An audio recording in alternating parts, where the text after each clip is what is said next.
What's going on, everybody? Welcome back to 10-Minute Mailbag. Hope you all enjoyed your weekends. Thank you for spending part of your Monday morning, or Monday afternoon, or Monday evening, or maybe even, let's say, Tuesday. Thank you for spending part of your life with me for today's video. I appreciate it. I love your guys' comments, I love your guys' questions, and I love the opportunity to answer them in a little more depth, and that's what 10-Minute Mailbag is all about.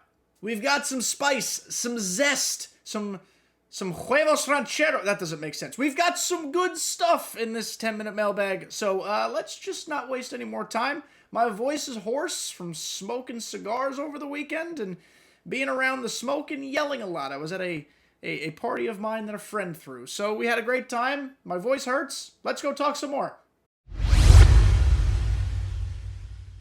As always, we're throwing 10 minutes on the clock, so I know kind of where I'm at, and we'll have some fun. All right, ready? 3, 2, 1, begin.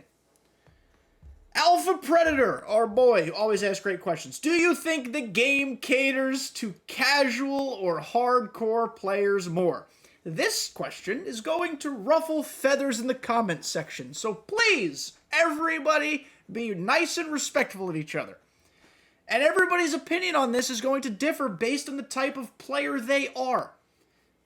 Casual's not better than hardcore. Hardcore's not better than casual. We are equal partners in playing this game called MLB The Show. In my opinion, it is very difficult to be a casual player of MLB The Show who also wants all the cool stuff. With the way the game is currently constructed, I'm not saying it's right, I'm not saying it's wrong, I'm just stating the facts. With the way the game is currently constructed, with the way content is currently constructed, getting the good cards, mostly, there are some that you can just get out of packs or that you can get pretty simply, but mostly, the demon cards require a hellish grind to get them. And if you're somebody, again, total respect to you, who works 60 hours a week, has a family, has kids, has obligations, and you get like 45 minutes a night to play a game or two, you will not complete this stuff with the speed and efficiency or time sink that others do. You as a casual player should not be penalized for that. On the other hand, it is good that some things are locked behind grinds. Some things need to be worth it, right? I think we can agree on that. Extreme, for example, is supposed to not take you 45 minutes. It's supposed to take you, I mean, for some people, it's supposed to take you weeks, and that's okay. For others, it might take you a day or two. That's fine also. You know, tops now, those are simple and easy to do, but think about it. If you are that casual person we talked about before, who works hard and has obligations and has a family, you can only play 45 minutes, maybe even a couple nights a week, not even every night. Do you want to stay up with your Tops Now grind to then grind out the Lightning Player program when in those 45 minutes you could actually play against an online opponent or play mini-seasons or, you know, play something that feels rewarding in that moment? I don't know if you do. Right now, I think the game as it stands certainly caters to hardcore players. I don't think that's going to be very controversial. People are going to have opinions on that content structure, so again, if you guys want to talk about it in the comments, it is an open space. Just please be nice to each other, because this always becomes a very combative conversation, and I don't understand why it needs to.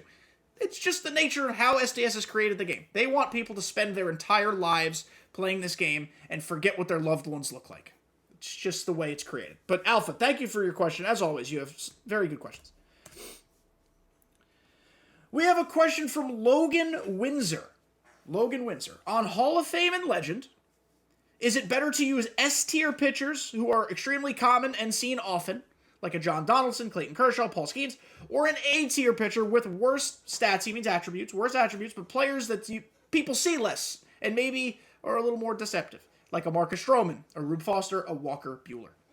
So first things first, I say this whenever I get any type of question like this.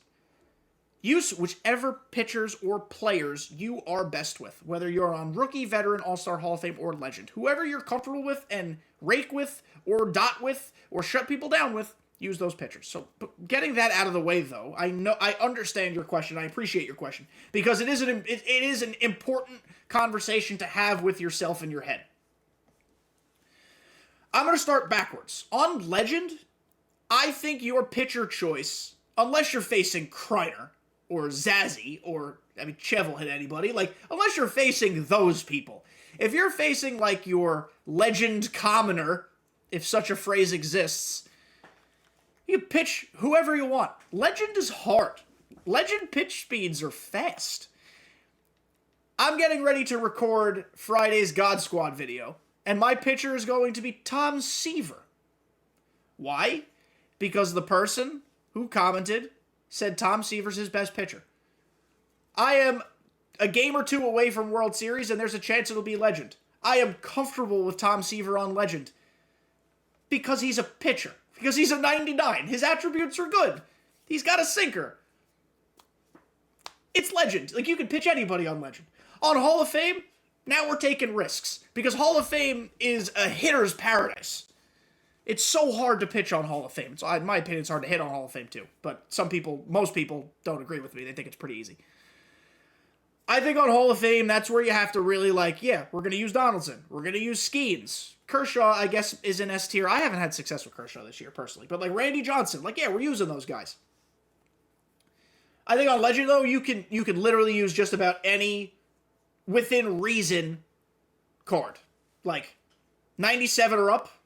Preferably all 99s, but 97 or up, you could probably get away with it on legend, at least for a few innings.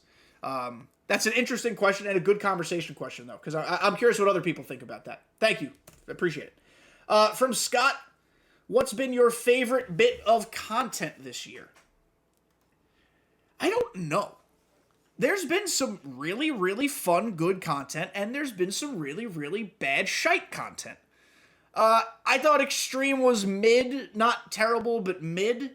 All-Star Week content is always great every year, so that doesn't surprise me that it was cool. Early in the year, the program sucked. The World Baseball Classic program was fun because that was such a new idea. But I think just in general, my favorite bits of content, and this is going to piss people off because a lot of people don't like sets and seasons, but I say this all the time. I like the sets and seasons model because every 51 and a half days, I get a whole new content drop. I love that. Night 1 grinding is my favorite, not my favorite day of the year, but it's a top 10 favorite day of the year for me that I can just mark on my calendar and be yes, the game's coming out, gonna hang out in Discord with the homies, gonna see how the new game feels, gonna grind some content.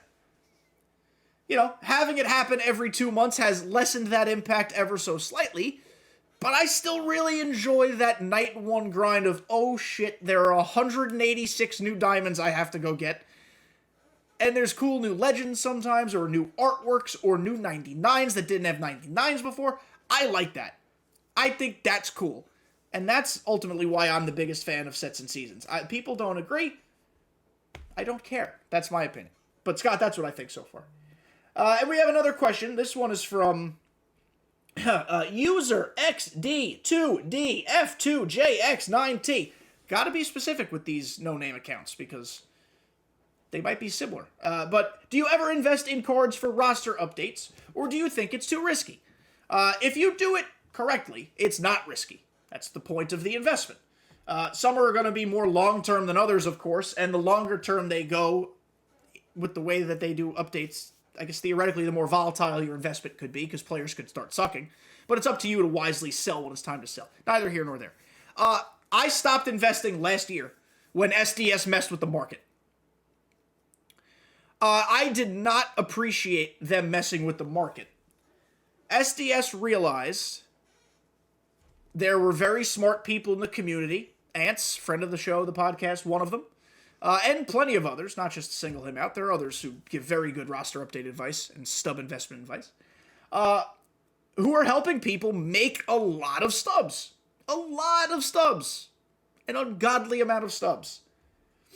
So SDS was like, well, I don't want them to do that. I want stubs to be a hotter commodity, harder to come by. So they messed with the market to make roster investing very difficult. So I don't invest anymore. I have not invested once this year. I might have invested once last year to give it a try. And that's when I was like, oh, I hate this now. It's still viable, to be fair. Like, it's still a very viable way of making stubs.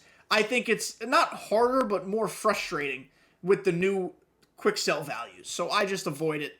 I get my stubs through BR or events or stuff like that. This upcoming roster update, I think someone like a Cody Bellinger could go diamond. I think like Kyle Bradish could go gold. I think there are a lot of players silver to gold, less so to diamond. Manny Machado might sneak his way back up to a diamond. But if you're watching this video on Monday looking for investment advice, you're already too late. I'm not chastising you. I'm just saying Monday, 4 or 5 days before the update, is not the correct time to invest in the roster update. The correct time to invest in the roster update is the day of the previous roster update, because that's when everything is the cheapest. I think it's still viable. I just think it's less viable than before. Thank you guys for another fun 10-minute mailbag. Really good questions this week, honestly. Always good questions, of course, but I thoroughly enjoyed answering these this week. I look forward to more questions next week. We're going to have a lot of fun with the rest of set 3. We're going to be streaming, making YouTube content. I'm always available to answer your questions on other platforms too, but if you want them answered in videos like this, leave them in the comment section. Like, subscribe before you go. What am I doing with my hands and my fingers?